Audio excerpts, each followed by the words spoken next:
So today we're on with my good friend Robbie. We're in the collective together, but I also invested with you guys. So I wanted to chat with you, Robbie, because you guys are busy. And a lot of people are talking about the Midwest, which is where you guys kind of live and also invest. So let's talk about what's happening to the middle of the country, because a lot of people that listen to these oftentimes are kind of focused on the coasts. Yeah, it's funny because it's like the Midwest is the hot thing right now, right? Because everyone was looking at the Sun Belt and everyone was looking all over the country. So they're like, "Oh, it's the Midwest now. The Midwest is the new hot spot." Yeah. As if it's going through some renaissance, you know? And the Midwest has just been consistently boring for a long time. And which is how long we've been here, right? We've been buying multifamily here for 13 years, and it's just been a slow and steady business for us that we understand, but we're local, and that gives us a pretty significant competitive advantage, right? But it's been funny watching all the buzz now go to Ohio and Indianapolis and Columbus and Kansas City. Like those are the markets now. And oh no, not Phoenix, not Dallas, not Fort Lauderdale, Dayton, Ohio. Well, You know it's what? funny because I look at some of the articles online, like top 10 cities to invest in. And, my hometown, like Akron, Ohio, is like number 2 on the list, which blows my mind because to your point, it's always been there. It's not really changing that much. Oh, completely. And it's really not changing that much. The only thing that's really happening in the Midwest is you're seeing like positive migration in the cities because the people in the rural towns are slowly convalescing into the suburbs and in the big cities. So we don't have the same population growth in the Midwest, like obviously in Phoenix or in Dallas, not even close. But you are seeing little submarkets and little pockets in the Midwest that they're seeing great growth. Yeah. And I think that's what people are watching. They're looking at this data, and it's real data. But to your point, it's very different if the needle's moving in Phoenix versus Columbus, Ohio, right? Correct. Well, yeah, and it's they're just completely different ways of looking at the business, right? So Right. if you're investing in Phoenix and you have this unbelievable net positive migration, which is obviously your whole investment thesis, right? Is like we have so many people coming here, they need somewhere to live. Our markets in the Midwest are a lot more mature. They've been here a long time. They've been developed for a long time. We don't have the same population growth, but we have stability. It's just very different markets to invest in. And if you can't just invest here, assuming it's going to be just like Atlanta, same thing. It's completely different. Well, and it's interesting because I talked to lots of different people in the space, and the ones that are getting killed in Phoenix are the out of staters. Yep. The ones that are getting killed in some of the markets that we really know are the people that have never been there before. And so let's touch on that a little bit, because I know I've talked to you. I've invested in some of your guys' stuff personally. And you guys have also seen that. It's not a local, it's not just in 1 or 2 markets, it's everywhere. You get these out-of-state folks, and they're literally like, I'll just give you one example. We have a property in downtown Phoenix. Well, we have a bunch of them that got built recently. It's 4 months free on a 12-month lease now. And you look at the buildings that are been built down there, they're all out-of-state companies. They don't understand because there's no locals that are building in downtown Phoenix, right? Zero. It's nuts. And so that's what happens when new money comes into a market. Is that going on with you? Oh, exactly. It's just funny when they think if it's Phoenix, it must be good, and they ignore the sub-market component, even of hot markets like Phoenix. But it's the same thing here. We actually have a joke here that we buy from locals and we sell to out-of-towners. I don't. Yeah. I actually, we've sold about half our portfolio over our careers, right? We bought about 3,000 units, but we've sold about 1,500, and we sold them in the run-up of 21 and 22. Because out-of-towners were coming into our market and they were buying C plus property at 6 caps. If you talk cap, I mean, they were overpaying for C property to such a degree we couldn't even understand it. We would never buy a deal at that price. So we just took the chips off the table. And while it's hard to see your unit count go down, it's like, all right, if you guys from New York or New Jersey or Colorado, if you're going to buy these deals at this price, you go right ahead. Yeah. So the exact same thing's happening here. And it's interesting because I always tell people it's a local business. So part of the reasons that I personally invested in your company was because you guys have been buying in that market for 13 years. That is the reason. And what happens in all these markets is that people, they go to some seminar or they read some magazine and they fly into town and they start convincing themselves. And every once in a while they get it right. But most of the time, my experience has been that they're paying too much and they're buying in the wrong locations. And then, of course, they're using out-of-state management and all the other things that they're trying to figure out. And then, of course, the locals swoop in and fix their problems right after all that money's gone. Exactly right. Yeah, we're looking at that exact situation right now at our firm. We're going back and forth on a deal right now with some people from out of town. They came in to buy some distressed product a couple years ago. Now it's even more distressed, right? Because they're out of town managing C property is hard enough, or managing even B- property is hard enough. But if you're not local, you don't know the streets, you don't know the people, you don't know the rents. It's highly local. So, so we're looking at a deal now to come in and save some people, right? And rescue these deals that like they're getting pressure put on them by the city to move on. Like, you guys got to get out of here. And that's what happens because people they want to play real estate. You can find affordable product in the Midwest. So anything is cheaper than buying in Phoenix. Let's try there. It's going to work, right? Right. Their price per unit looks good, so they go buy there, but they don't realize that they're overpaying. The other thing that before we wrap up on this one point is this is real money from real people. Like, these deals that you guys are buying now at deep discounts, somebody's losing on the other side of the equation, right? Exactly. Yeah, that's unfortunately what's happening, not just here, but all over the place. Yeah, obviously I call them the spreadsheet warriors. A lot of people got into syndication the past 5 years, right? They raised a ton of capital. They got over their skis. Most of them don't self-manage. And you can have a lot of people that are losing their money as a result of just sort of the speculation of the past few years. It's a bummer because it's a black mark on the industry. Like, it's a black mark on all of us. It is. For those of us that are trying to do it right. Exactly, because then when people lose money, they're not trying to invest in anyone else's deal either. And to your point, I never really thought of this, but because the Midwest is so inexpensive compared to the rest of the country, you probably do get a lot more newer investors investing there because, to your point, it's so much more expensive and you have to raise so much more money to invest in Phoenix. Why don't we just invest in the Midwest where we can only have to raise a fraction of that? But then what they don't realize is it doesn't grow like the West Coast. And also, Ohio has a lot of weather. There's so much weather that people don't understand. Yeah, I know you probably can't tell behind me, but like it's already dark. Like, it's already dark here. There's no sun, But the weather's less of a concern here. But you're right. It's just it's cheaper to invest here, and that makes the barrier to entry lower for new people to come into the market. Like, I want to play real estate syndicator now, and unfortunately, and they're good at raising capital in all these other markets. We're going to chase yield in the Midwest. And they don't realize it's a whole different animal. I mean, just like every market's its own market, much like downtown Phoenix. Like, these people raise tens of millions of dollars, build in downtown Phoenix, and no one's living there, regardless of how popular Phoenix is.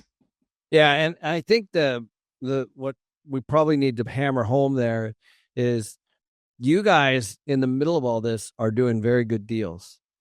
And then there's people also doing very bad deals right alongside of you, same month, same year. And so it's not necessarily a Midwest thing or a Phoenix thing. It's a how much are you buying, how much buying the property for, where is it? Is it in the right location? Or, how's your equity and your capital stack and are the numbers accurate? There's a zillion things. It's not a Midwest thing, right? No, it's an operator thing.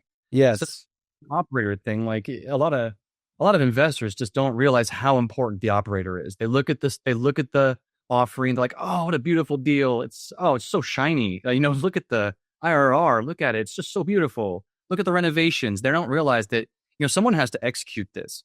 And if they're not local, I wouldn't trust them. I mean, to your point, investing in us, the reason why I invest in your deals is because you're right there. Your deals are down the street. You can go pound the pavement. Ken McElroy can run over there and, kick the tires. Like, there's something to that. You've been investing there for so long. Like our office is a mile down the street from my high school.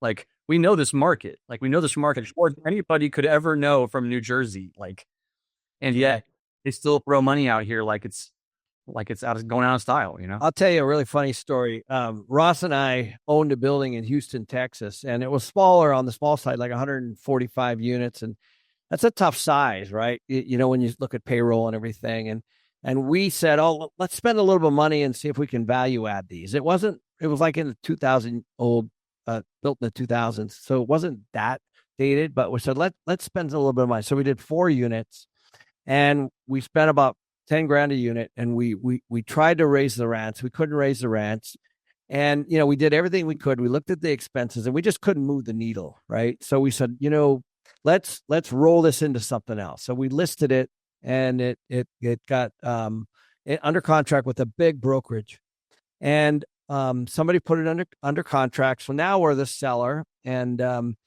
I am on their list. I am on the people who's buying. I'm on their actually LP list. So I get the business plan, and what does it say? Bad operator, bad management, big value add. The rents are really under market, all that stuff. And so the point is not to bash anyone. I just, you can put anything you want in a business plan, right, and you can send it out to hundreds of people.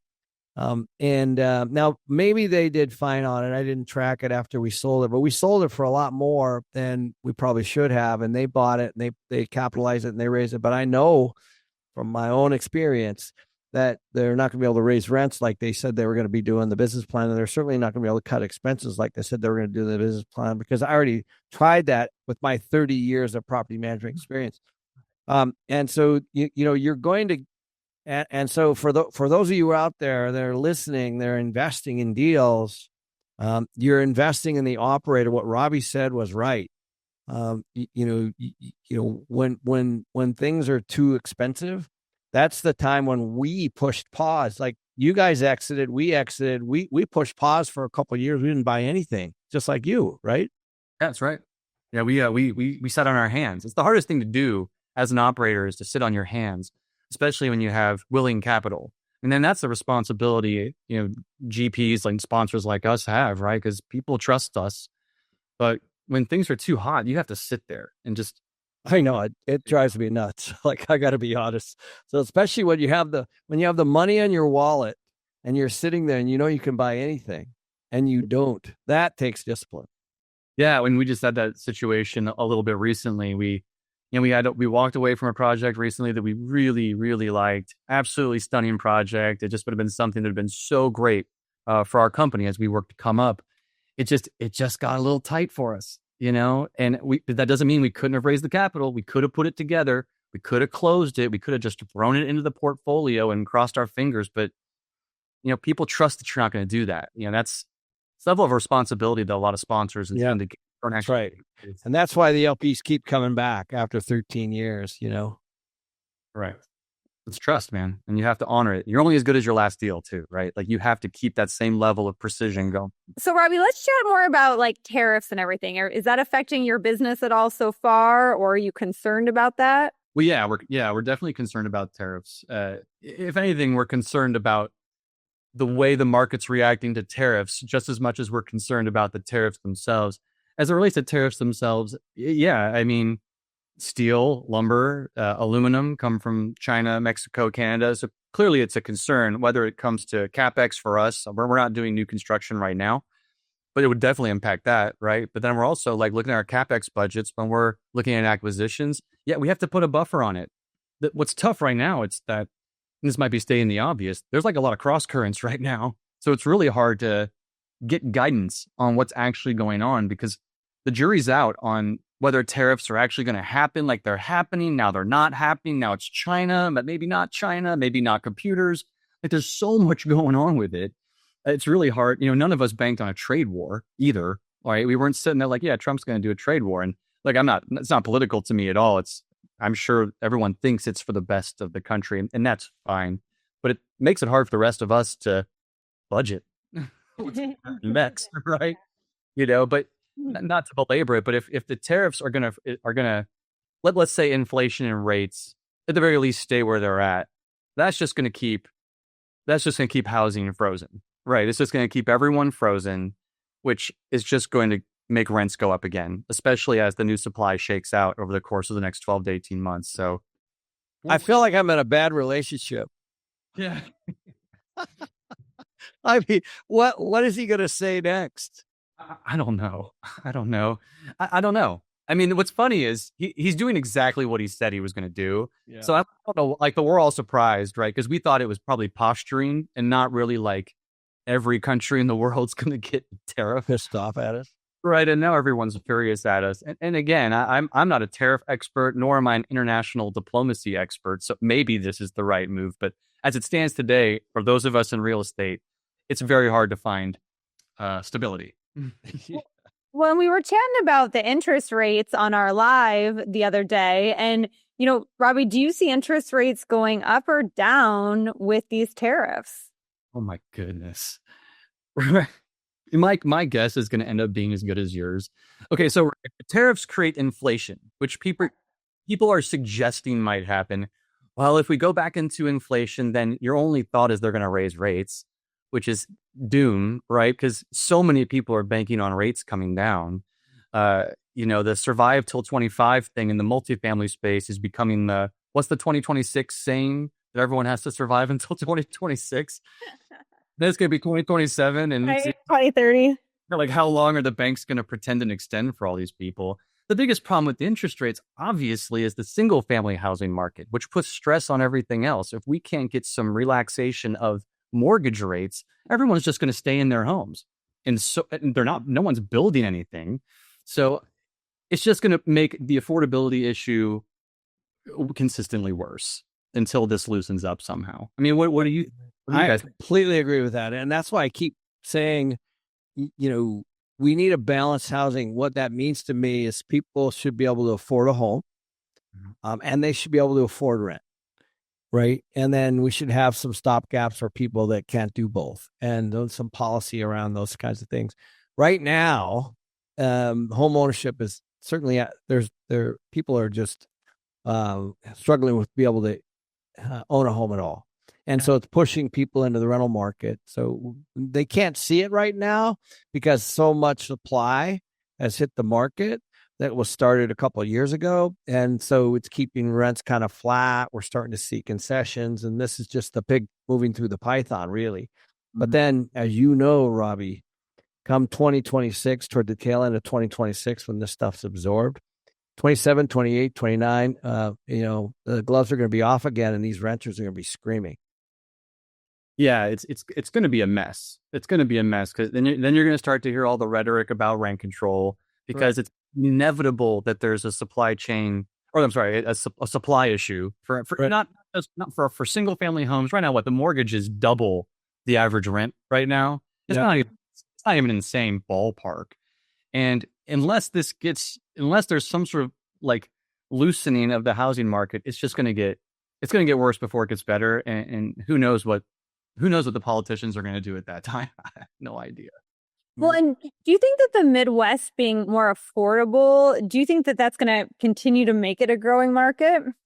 It's certainly going to make it appealing, right? Because at one point, people are going to have to make financial decisions. There are too many markets now where rents are above 40%. Some markets above 50% of household income. It's completely unsustainable. So we're out here and we're still underwriting deals where our target rents post renovation are under 24, 22% of household income. So that gives us a lot of room to run here. One, as it relates to just as an investment thesis, it gives us a lot of room to run in terms of making money here as investors. But at one point, people are going to look around and say, shoot, maybe I'll go to Ohio, man. Like, I can get a good job there, work for a big company like Procter & Gamble or Kroger.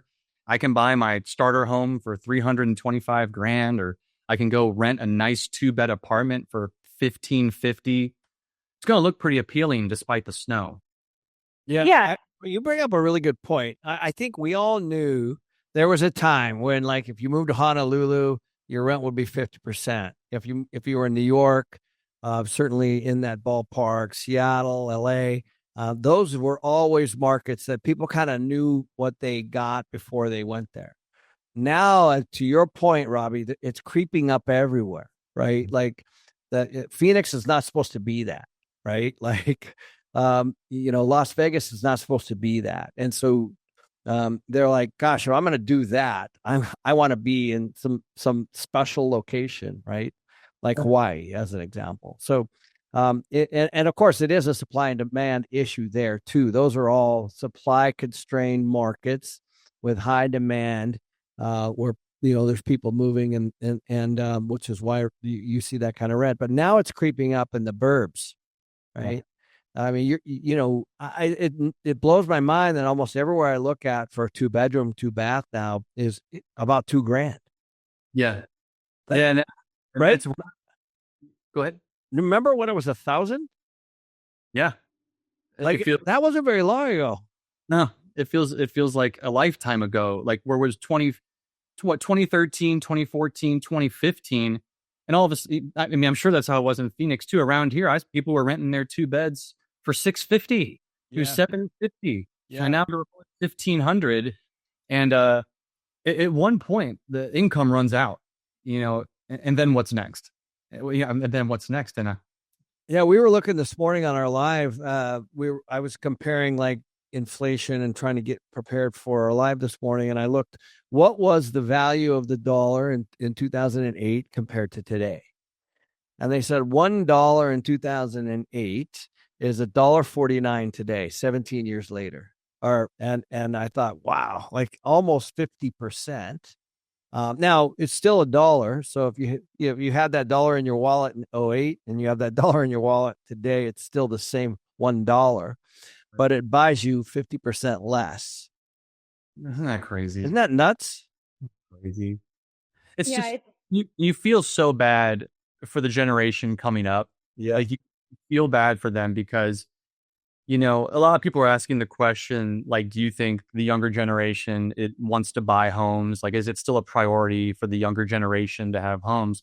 And I don't even know if that's the correct question. The question is, have they just given up? Like, have they just given up on home ownership because in their lifetime they've seen the cost of home ownership just absolutely explode? Mm-hmm. So when you guys are buying deals right now, I know you guys are looking at lots of different markets. What are some of the key factors that you look at for a market? And we talked about operators, so that's a given. But what are the metrics that you guys like that are in your buy box? Yeah, well, in terms of what we're looking for, we're just value add guys, right? Yep. So we're looking for deals they're just stale, poorly managed. Ideally, a combination of both of them, right? But in our markets here in the Midwest, we're looking for employment. So we're looking for stable employment. It's all about the employment, the migration in that specific submarket. Like we said earlier, it's a lot different than a place like Phoenix, right? Where Phoenix just has boatloads of people coming in the entire metro. Our little submarkets are different. Like we were looking at a deal the other week where that specific little submarket, 3-mile radius, had 8% population growth in that little submarket. So that's where we're looking for little pockets like that, where it's irreplaceable real estate in these little pockets in the Midwest. Yep. There's no chance for a new supply. Like I said, there's a lot of cities here in the Midwest where it's been developed. It was developed 100 years ago. It was developed back in the 40s, 50s, and 60s. So much of our multifamily here was built in the 60s. Back after World War II, everyone came home from the war and had babies and built apartments. So it's just a very different market in that way. So we're just looking for value add in those little pockets. Yeah, that's very similar to what we look at. The other thing that we started looking at was we want a big. You touched on this earlier, but we want a big gap between the home mortgage and the rent. So as a landlord, that's what we want. So we want the step in the neighborhood to be significant step. So like the deal that I think you invested in our Vegas deal, that's in a market where the homes are $2, $3, $4 million, right? So we have an apartment building there. And so the step into that neighborhood is significant, but the neighborhood's gorgeous and beautiful. And the other one that we found that's a sleeper that a lot of people don't pay a lot of attention to is the school district. Yeah. What we found is a lot of our renters, and it makes sense. You have kids. I see some there in your office, and I'll tell you, and you've met mine. When you're looking at relocating somewhere, one of the bigger issues, even over where you're working, is what schools, what districts are my kids going to be in, and are they going to get a good education on the public side. Yeah, completely. I mean, that's in terms of if we're going to buy a deal to hold for the long term, it's got to have great schools. It's got to have proximity to like those higher household values that you were mentioning as well, because that's just where you want to be, and that's where the people want to be. Now we have a little bit of a two-tiered strategy, I suppose, because sometimes we will buy distressed deals in distressed areas and completely reposition those, revitalize the whole community. But those might be shorter term holds, at least for us. Yeah. Not in a market that we want to hold long term. We might just fix it, make it wonderful for the submarket it's in, and then move on to greener pastures, I suppose. Yeah, and it's funny. We did that too for a long time, as you know. And I made one huge mistake once. I'll never forget. We bought this property at such a low basis, and we put a bunch of money into it. And it was absolutely, positively gorgeous. But the stream of people coming in never changed, right? Like, you know what I mean? We tried. We had marketing. We had this. We had all this stuff going on. We spent all this money trying to get a better quality tenant.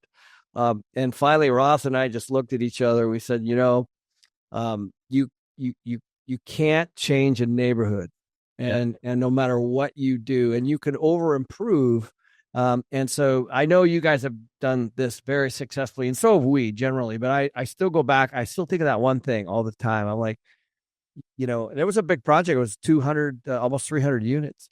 And they had garages, and I mean, it was not that even old, but it was in a market that had turned, and the crime and all the stuff, and people, the locals knew, like, they were like, we do not want to live in this. It was gated. Like, I'm trying to paint. The property was nice, but we could not get good quality people in. And eventually we cleaned it up. We made a little bit of money, but we moved on because we said, okay, we're going to be fighting for occupancy on this. And so as you guys start to navigate these value adds in these, you might buy a C or C minus property. You just don't want it to be a C or C minus location, right? Sure. Completely. Now, we've done the C locations, that's for sure. But again, those are not, we never go into those with the intention of long-term holds. Yep. Yeah. So you can do it, but you really have to know what you're doing, right? You have to be in and out. Yeah. Well, that's how we cut our teeth. We cut our teeth on the tough stuff, like the tough stuff, because we had no money. So you have to start somewhere. Yep. Our first deal was an 11 unit, $190,000 deal in just the worst part of the city. But we made it the best 11 unit in the worst part of the city. And then we moved on and we kept trying to grow, Yeah. And I think it's important that we bring up those kinds of stories because everybody looks at, the things we're doing today and they're like, oh my gosh, like you guys are always picking winners or whatever. It's just not the case. Like we've got some thick skin from the stuff that we've done and where we've been and mistakes we've made, right? Exactly. And sometimes, you'll have an investor ask you they'll ask us, they won't ask you, you have the reputation, right? They'll ask me like, oh, are you sure you can manage this B property? Like, are you sure you guys can handle those tenants? And I just show them pictures of our properties from 10 years ago. Like, look, I mean, like we've seen dead bodies, man. Like we can handle the moms, like I assure you, compared to where we started, Yep. No, it's just it is part of the progress that we make, right? But it's also good that you started small because I think sometimes people try to start too big, right? They try to start with a 100-unit building and they can raise money online, so they feel like they can do that, and then they get over their head. I think that happens. I think that happens a lot. I think it's sort of in vogue to tell new people to go just buy the biggest deal you can, which I just think is crazy. Like, start small so your mistakes are small. You go out there and you make $1 million mistake, you can you can bury yourself before you even start. Why not cut your teeth on a fourplex? Go start with a single family. Figure out if you're good at managing tenants. Start with that. There's no rush. That's the whole reason why we're doing real estate, because it's the long game. So, and you've seen all the people that tried to get rich in real estate over the last 5 years, and they're in trouble. Mm-hmm. Now, when you do property management, you learn a lot too, right? Because you can get the numbers correct all you want, but you still have to manage the tenants. So was there anything that specifically that you guys learned with property management from the beginning until now? I think the big thing about property management is it's its own business, right? You can't like moonlight as a property manager, especially if you're going to build an actual multifamily portfolio. But even if you're doing single families and you're going to go out there and get 10, 20, 30 single families, you can't just part-time manage your real estate portfolio. And eventually you're going to have to build a company if you're going to self-manage. It's easy when you start. If you have a 10 unit or 20 units, you can just kind of piece it together yourself. You can kind of lease yourself, maybe have a part-time handyman, but eventually you're going to need systems. Eventually you're going to need to scale the company up. And too many people just see like, I don't want to call them gurus. I'm not trying to be disrespectful to anybody, but I feel like there's this now confluence of professional capital raisers and deal buyers rather than real estate operators. So, and some of these people are so dependent upon a third-party manager to manage their business plan for them. It's very scary, and it's why a lot of them have struggled. That's I got on my soapbox about that, Danille, a little bit, but yeah. We've learned a lot from property management. And the biggest thing is that you have to take it seriously and treat it like it's a business because it's its own business. And I'll just add a couple of things. What we are seeing and what is factual is that people got online and they're big, let's say influencers online, and they raised money typically for someone else. And so the first mistake is raising money with your reputation and handing it over to somebody that has a deal. That's mistake number one. Mistake number two is they don't actually consider the property management until sometimes the end. In other words, they're like, oh yeah. Like Robbie said, they're a third party. Well, we all know that those are two huge risks because one, the deal might be a deal that that no property manager could ever manage their way out of. Like it could have just been bought incorrectly. Maybe the bad debt, maybe the inherited debt, maybe it's just bad location, whatever. So the actual deal itself, and we just kind of beat that topic up already. But the next piece is if you hire a property manager, it's like going to a doctor the first time and for something that is new to you, and you don't even know what to ask them. And so that's the other thing. What they do is they hire a third party, but they don't know what to look for. They pretend like they do. They walk the property. They do the thumbs up. At the end of the day, they actually don't know how to manage a building. They don't know what to ask. They don't know how to manage the leasing or the manager or the maintenance staff or any of those things. They don't know. So they're completely in the dark. The only thing that they've done is raise money online and hand it over to somebody else who also doesn't know. And that's what's actually, in my opinion, that's what's creating the opportunities right now. Property management is a pain in the butt. Yeah. It is well, Danille, it does not make me money, like period. Right. Like it takes 90% of your time and it takes 90% of my time. And it's a net business, but I like it because like today I walk down the hall, I sit down with the director of management with Shannon, and I have a direct conversation with her about a lease up or something like that. And I can move the needle immediately for investment that I made. And for all our investors. So that's why I like it. But otherwise, you might as well just raise a bunch of money and turn it over to a financial planner because you're doing the same thing. You really don't know what you're going to get. And it's scary. It is scary. It's scary because you're trusting someone else to execute your business plan. So it's like, it's really easy to sit on your computer and get out your Excel and underwrite this beautiful deal and like, oh, they could probably get a little more rent, or, oh, they could probably do this. And then you hand it to this property management company like, hey, these are the rents you need to get out there, And it's not that simple. Property management's hard. It is. And let's talk about for a minute, like during the run where, we've known each other for a while, and obviously you guys joined our collective mastermind, and, we've gotten to know you guys really, really well. During that period of time, we weren't really buying very much. Mm-hmm. And so, but we were seeing lots of deals, right? So we would come to those quarterly meetings and we'd be talking about let's say something you passed on. And somebody bought. We know that people bought stuff during a time where we passed. Okay, so that's knowledge. We both had the same rent roll. We both had the same financials. We both had the same debt quotes. So you stick it in a spreadsheet, and maybe there's some small differences, but at the end of the day, the rest is all assumptions. Mm-hmm. And so we passed. I'll bet you we passed on 50 or 60 deals during that couple year period. That people bought. And I think that, there's not enough discussion around that, because those are the ones that you guys are starting to circle back on today. Would you agree with that? Absolutely. Yeah. We keep a running list. We keep a running list of all the stuff that we underwrote. And then we were nowhere near the running, not even close to best and final. And we're like, what on earth? What are you seeing that we're not? Like, did we forget how to do this?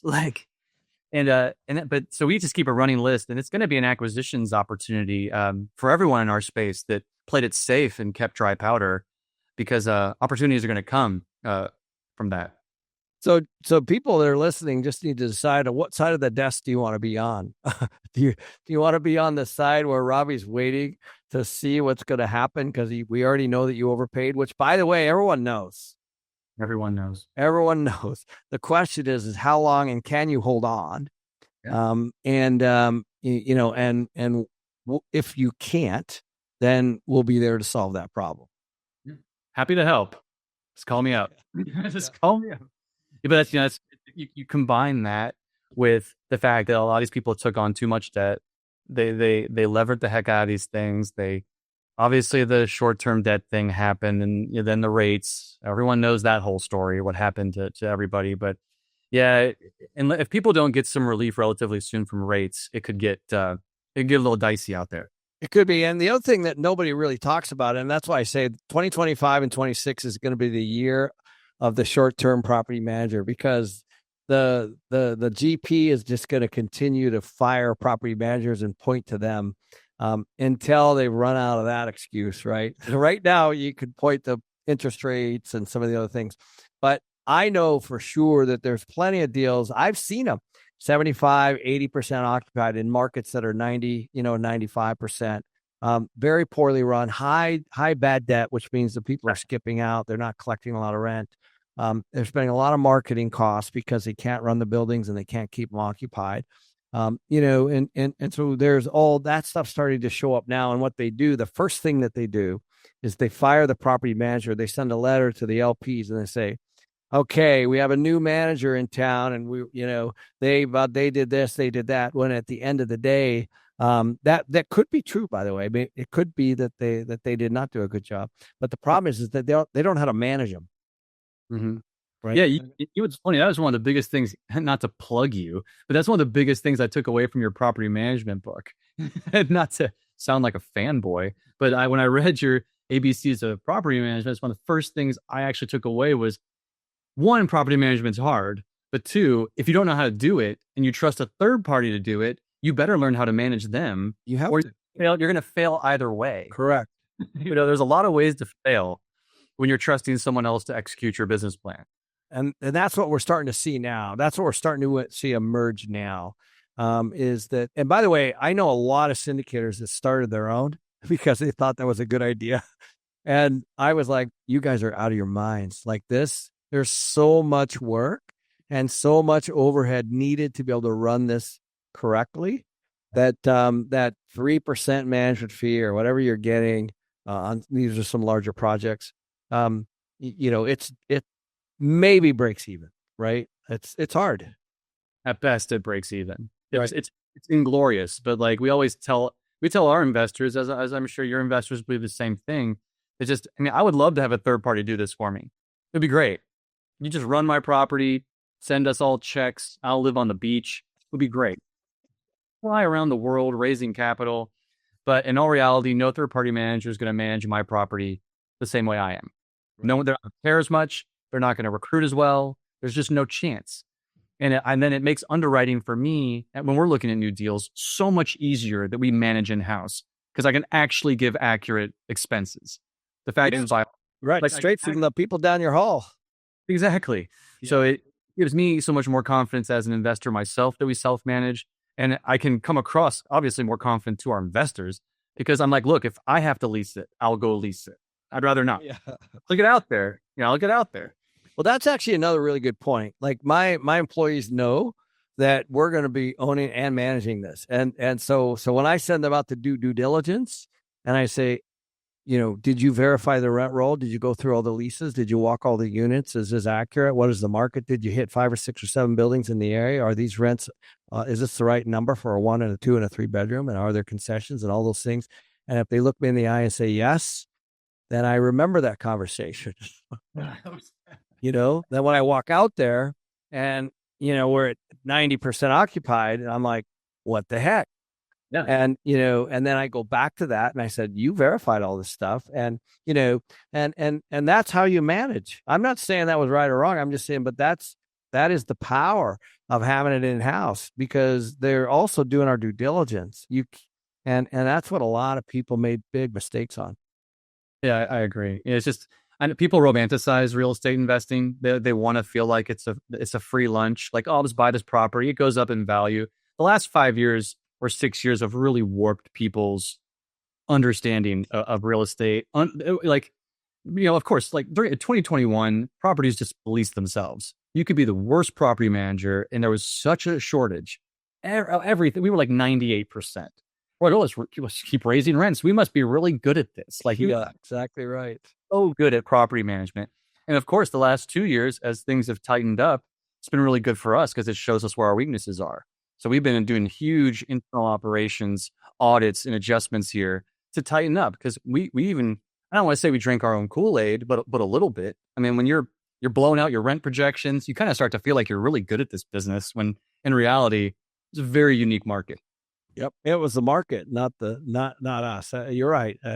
And then, so they're like, oh, we'll rinse and repeat. Next year is going to be better than last year. Right. Cause that's the way it was for a long time. But, boy, I've been through the lows of the lows, but, right now it's tough. And I'm actually grateful that the cracks are starting to show up, that the lenders are starting to deal with these kinds of things and the LPs are starting to take notice. They're asking really good questions or better questions and they're, and all that stuff is floating to the surface now, which presents really, really, really good opportunities for this next buying window. And that's what I'm most excited about because when, to your point, during the time when it's running and you got rent growth and all that stuff, it's covering up expense growth. Like it's covering up all these goofy things. And now you got to look at both sides. You got to look at what's going on with my revenue, what's going on with my expenses. And there's 1,000 levers to pull on both sides to try to maximize that NOI. And just so many people don't know how to do it. Yeah. Well, I'll ask you a question too, just since we're on here, do you, knowing that you can't predict the market, do you think the bottom is in? I know it's sub-market dependent, but what do you see? I mean, do you feel like we've gotten there? No one can call the bottom, but do you think, we've seen correction in multifamily. We've seen it in, especially the hot markets have gone through their correction. I would say we even saw a small correction here. Are we done, or is there more to come? I think there's more, and I'll tell you why. There was a bit of a pause before Trump got into office, right? We know that, right? And now we've seen, it's been a very interesting Q1, right? To see as we kind of start off this, but when I don't see big money come into the market, so the beginning of that's when I'm like, okay, maybe we are at the bottom. But when huge money, and I'm talking about, all the big boys, they're still on the sidelines, and so when that's still here, I still think I still think we're going to see some fallout from some of these debt funds, some of these loan maturities, some of these operational issues. And I think people have tried to patch these together the best that they can. And a lot of the debt that's sitting out there, especially on some of these debt funds, they're not even marked down. So, like, let's say they take a building back from somebody, and they walk away, they give them the keys, I guess. All the equity's gone. And so now the debt is actually having like a third party manage, right? And it's sitting there. And so we all know that they would sell it and get that off the books if they could. Because if it was worth more than the debt, they would sell it. But they aren't. They're waiting. And I think everybody's waiting for these cap rates to, go down and these interest rates go down. Expenses are not going down for sure. So those are the two things everybody's waiting for. And so I still think that that's kind of, behind the curtain, right? And each market's a little bit different, but we're not seeing a lot of defaults, and there's a lot of big patient money out there ready to snap into those, as you know, but we're not seeing those yet. And I cannot wait for that. So if you think all for these debt funds or some of these people, they're holding the bag with losses, right? They're they're not being marked to market because they're not realizing them. Right. So you think Trump is a real estate guy. Do you think he's aware of this, that there's this, he's aware of it, but do you think it's a priority for Trump, given he knows there's sort of a debt bomb that's waiting to go off unless maybe the 10-year comes down to 3 or like that? For sure he knows, right? I don't think personally, if I was to guess, let's take a look at what a debt fund is. It's not really regulated. People can do whatever they want. It's all private money that's being raised. I don't think he cares. Like, you know what I mean? But now when it comes to, let's say Fannie or Freddie or, some of these others, probably, some of the banks, probably. But, a lot of the retail and office and stuff like that, that's sitting in people's 401ks, their pensions, retirement, stuff like that.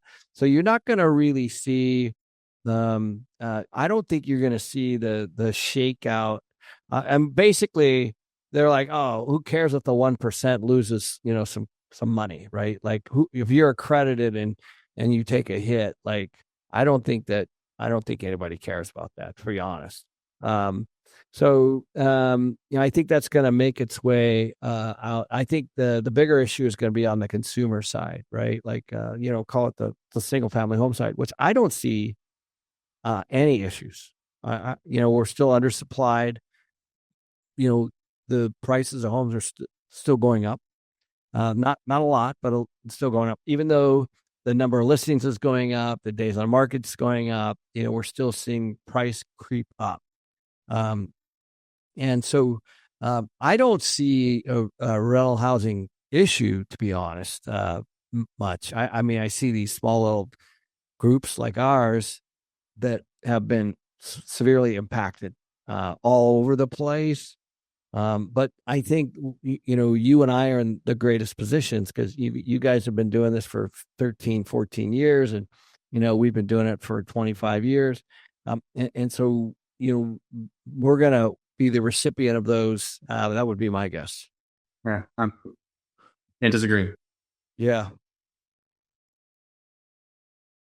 So do you see any difference with institutional investors, how they're investing right now? And what does that mean for mom and pop investors?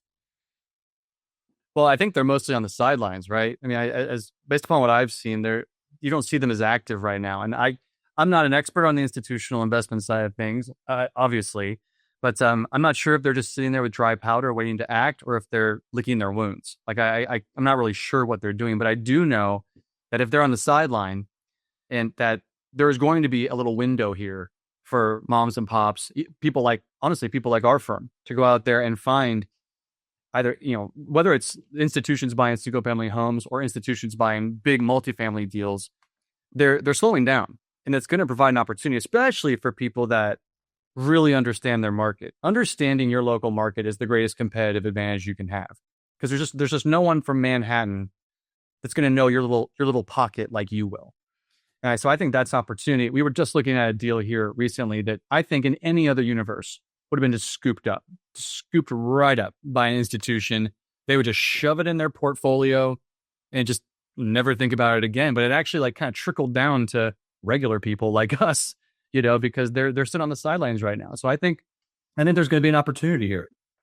And then I think one way to look at this too, Danille, is what does the debt market look like? And so right now, I think you're going to find not much more than 60% loan to value, maybe 65, right? And that's a really good barometer on the equity markets. And so what that signals to me is that the big guys, because that's where they're playing right now, is on the loan side.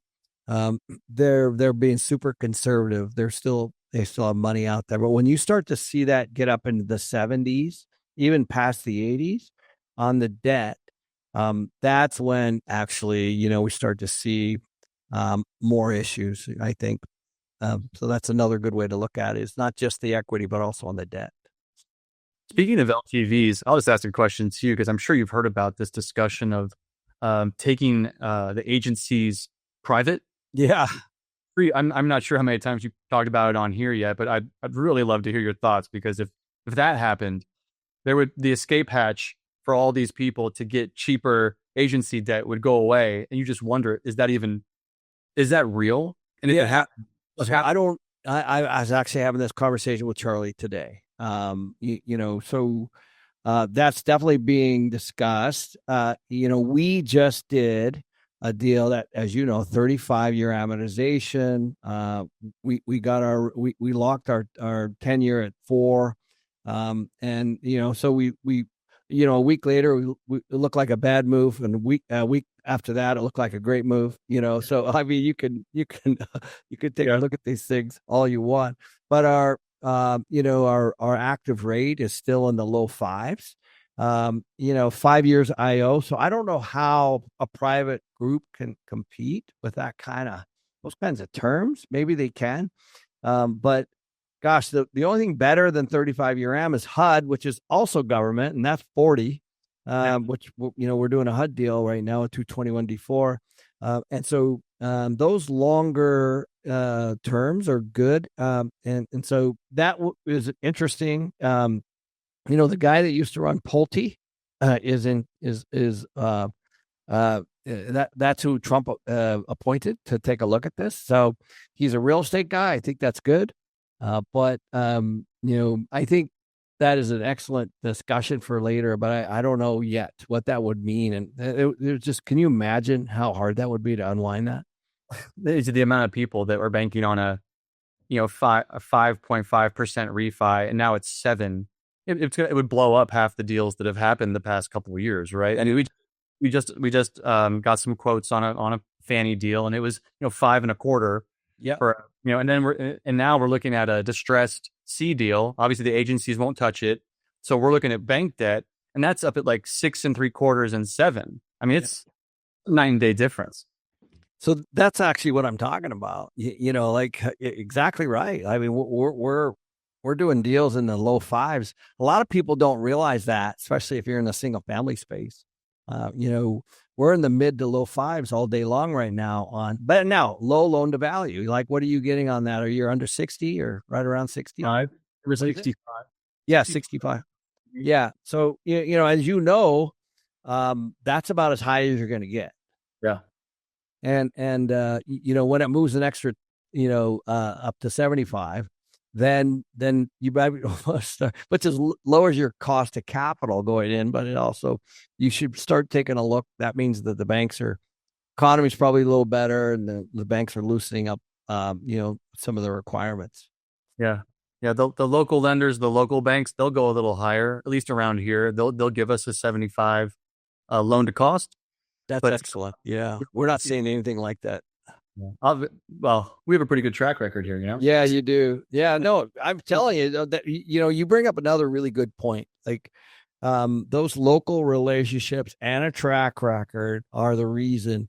So we do have a couple local banks that, we could probably get loan to cost, and get that up a little bit. But, one more reason to know local people when you're doing local deals is on the financing side. Without a doubt. Yeah, it's a big competitive advantage for sure. Yeah. Well, thanks, Robbie, for joining us today. Where can people get a hold of you?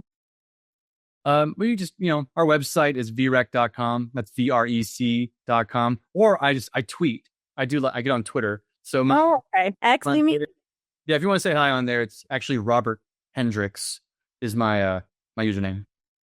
HENDRICKS. You got it. Come say hi. Yeah, come say hi. That's a good way. If you guys are interested in getting on his deal list for the Midwest, they're your group. Trust me. So, Robbie, I appreciate your time, man. Thank you so much. Love talking shop, Ken. I appreciate it. Good to see you, Danille. Yeah, give the best to the family. Will do. Thanks, Meredith. See you, dude. Bye. Bye.